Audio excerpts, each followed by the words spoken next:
Hey, what's up everyone? Welcome back to the channel. If you've ever wondered whether to dive into general networking or networking security, especially with tools like checkpoint firewalls and VPNs, this video is for you.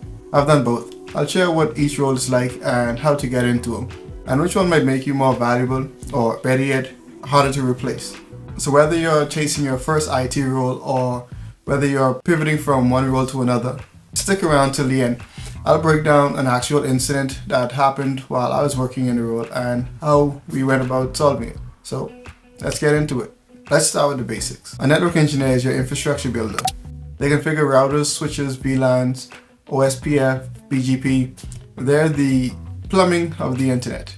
They're knee-deep in CLI using tools like SolarWinds, Wireshark, or NetFlow, figuring out if a packet disappeared or a router is just being weird. A network security engineer is focused on protecting the infrastructure. Think firewall rules, VPNs, security zones, deep packet inspection, and monitoring for anomalies. You're living in tools like Checkpoint Smart Console, correlating logs with alerts, and always asking yourself, should this traffic be allowed on the network?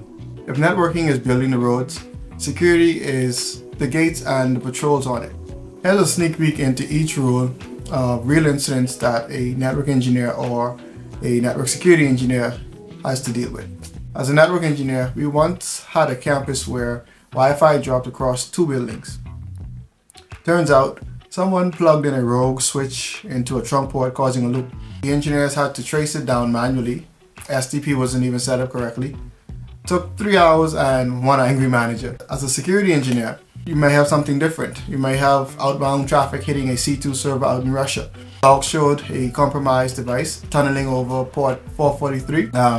Then the engineer blocked it, isolated it, and it turned out to be an old unpatched Windows server running an outdated file share. So the takeaway, one job keeps the systems running and the other keeps them safe. But both of them are involved in detective work. So let's be real. Both roles come with their challenges. The network engineers face legacy hardware with no documentation, night changes with coffee as your best friend, protocol quirks. BGP will definitely humble you. Security engineers deal with rule-based sprawl. Think 2,000 plus firewall rules, many redundant. Users saying, you broke my app, when in reality, it's blocked.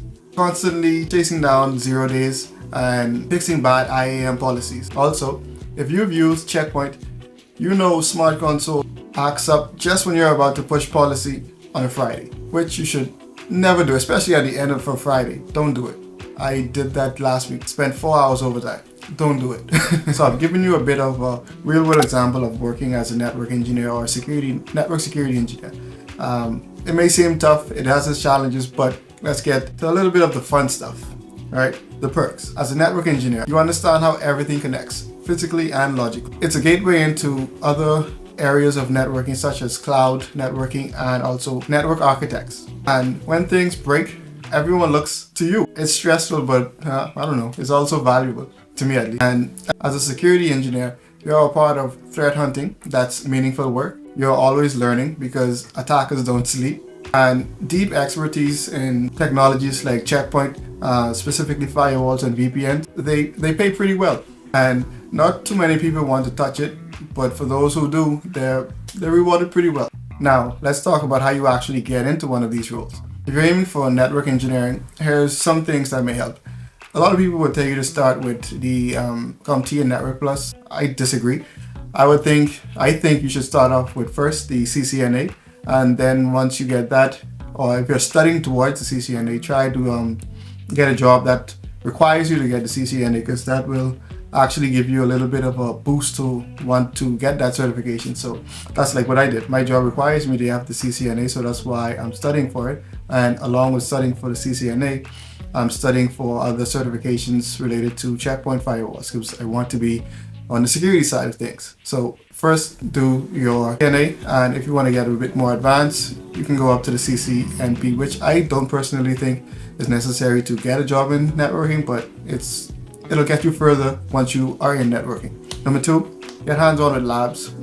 Physical equipment is good, but virtual labs are just as good, in my opinion. Learn tools like the Cisco CLI, Wireshark, GNS3, and some other tools like SolarWinds.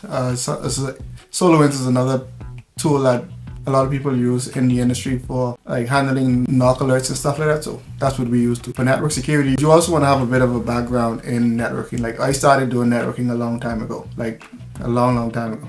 I make myself sound not that long ago, but yeah, I started doing networking a few years back. So I started off with the CCENT. I don't think Cisco offers that anymore, but that was the first step to getting your full CCNA. So I did that a few years ago, but I just didn't progress to getting the CCNA, which I wish I did back then, but here we are. So yeah, first you need your CCNA and some networking experience.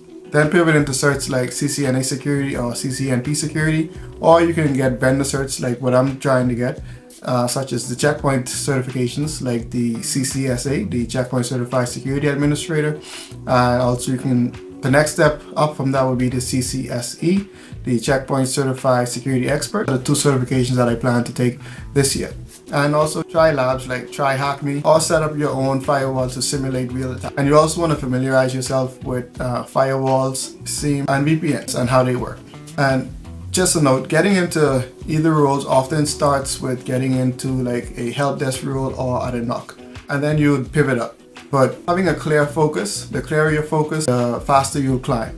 So why did I choose the network security path? Having a background in software development, I love chasing down puzzles, whether that's with code, chasing down bugs in my code, or chasing down malicious traffic on the network. But more than that, I wanted to keep things safe.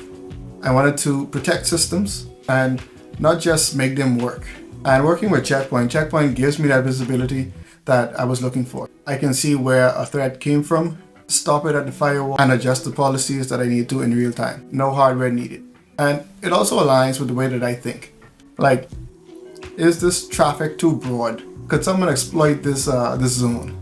That mindset just keeps me sharp. So if you're on the fence, ask yourself this: do you like building or do you like defending? So yeah, that's the real difference of working as a network engineer and a network security engineer. Both roles pay, both roles matter, and both roles will challenge you. So let me know in the comments what you're aiming for or you're already on. If this video helped, drop a like, subscribe, and stay tuned. I've got videos coming on Checkpoint, labs, certification, and real world day in the life videos and real world projects that you can maybe start at home. And I'm also going to continue with the day in the life of me working in the field or just working at home as a network security analyst / engineer. I always get those two mixed up, so I stick with just saying engineer throughout the video, but in my opinion they're the same thing. But yeah, so that's all I wanted to explain in this video, the differences and what you can expect in both roles. So with that being said, stay sharp, peace.